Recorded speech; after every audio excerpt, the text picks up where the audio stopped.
Hello. Just so you know, I would not have picked this face and this scrawny frame to represent my lofty ideals. This is not what I had in mind when I said adorable, fun-sized lesbian. This is more a cross between a scared bird and a day-old French fry. Don't I look like Woodstock in the Peanuts comic strip? With the hair and the big nose? If Woodstock were an old dyke with an eating disorder and poor social skills? This is what it looks like when your self-esteem hangs by a thread. Even so, I have what it takes to get up in front of a bunch of strangers and talk about my wretched life. Thank you. Thank you. I don't see you fuckers up here. It takes guts to do this, not to mention an awkward childhood, followed by years of expensive therapy. And this is key, an overwhelming need to be laughed at. Thank you. That's why I became a teacher. Yeah, I thought I could change my life. Instead of one dead-end job after another, I'd get a career. Everyone said, you could be a teacher, Loren. You should be a teacher. So I got my teaching credential. But no, you botched that, didn't you? You let a bunch of middle school misfits run your self-worth into the ground. You had a meltdown in front of the principal. You tried to poison your 7th grade class. Not that they didn't deserve it. But Miss Kraut, yesterday you said the numerator was on the bottom. Today it's on top. Which is it? Miss Kraut, you don't really know, do you? I still don't know. But like I said, I don't see you fuckers up here sharing. BTW, that last one was a fraction joke for all you English majors.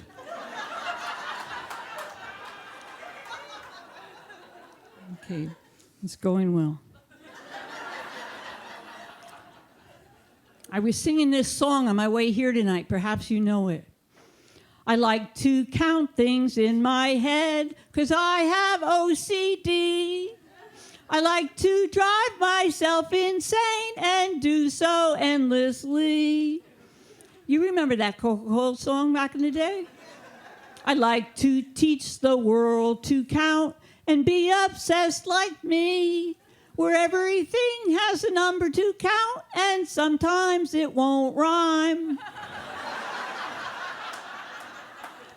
Everybody, 1, 2, 3, 4, 5, 6, 7, 8, 9, 10, 11, 12.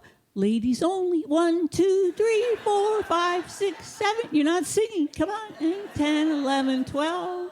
OCD is the real thing, not Coca-Cola. Now, I have a system for making my toast in the morning, and as you can guess, it's very OCD. I get out the bread, the peanut butter, and the jam, and I set them on the counter. And yes, I'm still eating peanut butter and jelly at my age. Bite me. The jam goes on the right, the peanut butter goes on the left, the bread goes in the toaster. When it comes up, you put the peanut butter on top and the jam on top of that. That's pretty obvious. Then you cut the toast in half, and you always, always, always eat the right side of the toast first. These are the traditions of my people, and I do not question them, nor should you. All the troubles in the world can be traced back to fuckers like you eating the left side of the toast first. Cut that shit out. Breakfast is the most important meal because it sets the tone for the rest of the day. Don't be setting the wrong tone. I have it on good authority that George W. Bush ate his toast left side first on 9/11. And you know, right? You know how that turned out. And if you're going to have bagels or English muffins, it's the top and then the bottom. And don't be taking that in a sexual way either, you twisted lot. Okay, let's review. What side of the toast do we eat first? Very good. You're paying attention. I'm very proud of you, Portland. Very good. My work is done here. Now, while I'm here, I'd like to express my sincere appreciation to the Roman Empire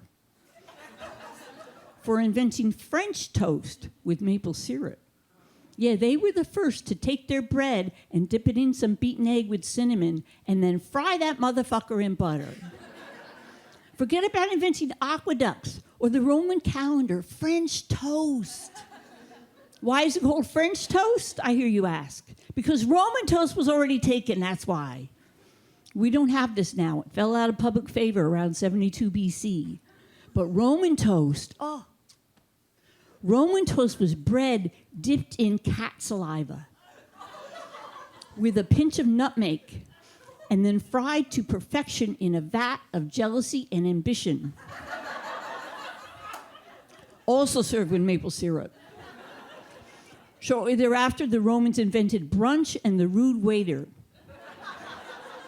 Okay, Marcus Antonius, you got 10 minutes to eat and get out. What do you want to order? Yes, that's right. Ancient Rome sounded just like Brooklyn, New York. You got a problem with that? See how I did that with the accent? Okay, let's talk about psych wards. A major misconception people have is you have to be crazy to be in one. While that helps, some folks are there walking that fine line between should I have chicken again for lunch or shoot myself? But even more important than that, people don't know what to say when you're released from a psych ward. You can't depend on the Hallmark for this occasion. Miss Manners has yet to publish proper etiquette for greeting suicidal patients. So tonight I'd like to share what I learned during a 4-year undercover study. They weren't 4 consecutive years. You'll want to ease the transition from loony bin to outside world. Therefore, laughter should wait until the 3rd day after discharge, and then only at knock-knock speed. You might start with knock-knock. Doris. Doris who? The door is locked. That's why I'm knocking. I love that one. And they'll relate to it because there are plenty of locked doors where they just came from. Hey man, you look like shit is not a good opener. Nor is this a time to play the Jewish mother. So tell me, did you meet anyone nice? And please don't say, your cat's a psycho loser too, should have been in there with you. One good icebreaker is to ask about roommates. Were they like George Bailey in It's a Wonderful Life or Norman Bates in Psycho? Come on, people, these are old but classic cinematic references. One suicide, one homicide. It's fucking brilliant. Okay, thank you. You Google George Bailey and Norman Bates on your way home tonight. See if you're not texting me later. Ha ha ha, you're so funny. Thank you. Personally, I don't get much sleep when my roommate is plotting to kill me. I'll take the angst-ridden jumper any day. I haven't always been this psychologically sound.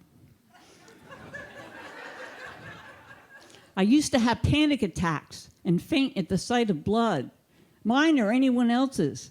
And I worked in kitchens with knives and blades, all kinds of sharp utensils. Invariably, I cut myself.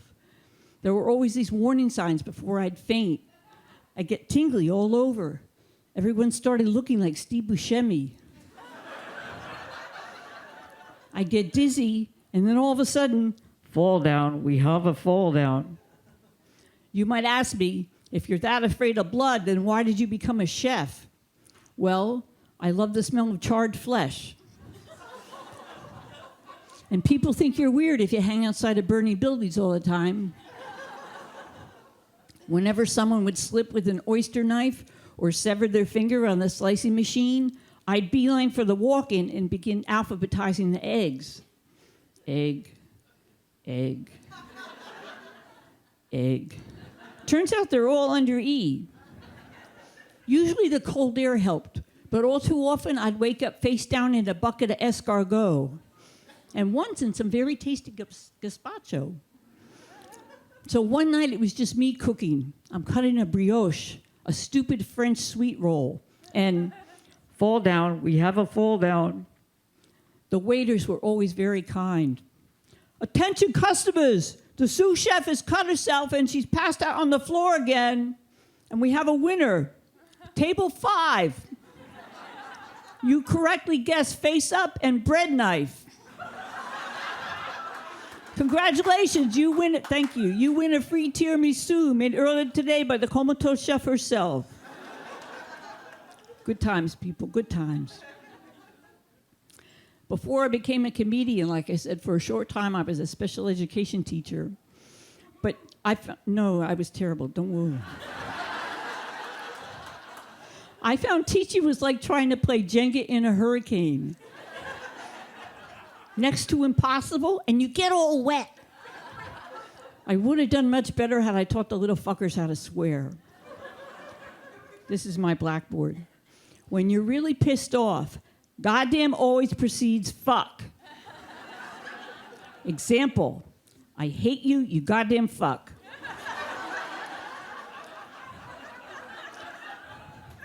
You can also say, I hate you, you goddamn fucker. Both are acceptable. Because fuck and fucker can be either nouns, as in this case, or verbs, as in fuck you, asshole, or go fuck yourself. Now consider this sentence. Fucking fucker, fuck off. Who remembers what an adjective does?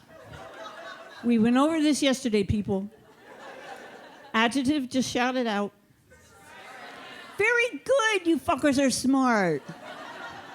In this sentence, fucking fucker, fuck off, not whoever said it, somebody else.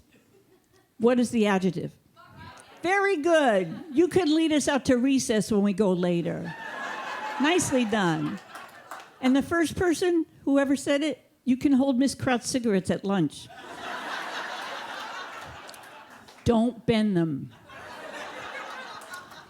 And remember the golden rule. Hell before shit, except after tit. Example. What the hell kind of shit is that? But look at her tits. That shit is hotter than hell. No child left behind? Fuck, I left them all behind. I'm Loren Kraut. Thanks very much.